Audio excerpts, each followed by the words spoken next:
ඔබට මතක ඇති ගසක තැනූ පැලක් මත ඉතා දුෂ්කරව දිගේ වුන් පිළිබඳ තොරතුරු අපි මීට පෙර වාර්තා කළා. බිබිල උස්සාගල ප්‍රදේශයේ පදිංචි වුණට පිළිසරක් වන්නට ගම්මැති දින 100 වැඩසටහන යටතේ අද අපට හැකියාව ලැබුණා.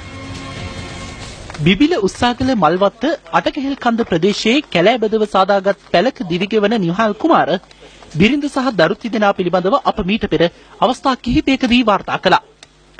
මේ කතාවට සංවේදී වූ පිරිසක් ඔවුන්ගේ හිසට සෙවණක් ලබා දීමට අද මුල පිරුවේ ගම්මැද්ද දිනසේ වැඩසටහන සමග එක්වෙමින් බිබිල ප්‍රාදේශීය ලේකම්වරයාගේ මැදිහත් වීමෙන් පර්චස් 20ක ඉඩමක් ලබා දීමට මෙහිදී පියවර ගැනුණා. මේ සිරස මාධ්‍ය අපි දැක්කේ මේ ගැටලුව අනිකුත් මාධ්‍යයට වැඩි අපි රෝල් මොඩල් එකක් විදිහට ඒගොල්ලෝ මේ ගමේ ප්‍රශ්න මතු කරා එළියට අරන් ආවා.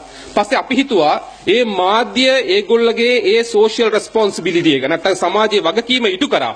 ඒ වගේම අපේ දානපතියොත් කිව්වා එහෙනම් මේ මාධ්‍යත් මේ ජාලේ ඉන්නකොට දැන් අපි ආයතනයක් විදිහට මේකට අපිත් සහභාගී වෙන්න ඕනේ.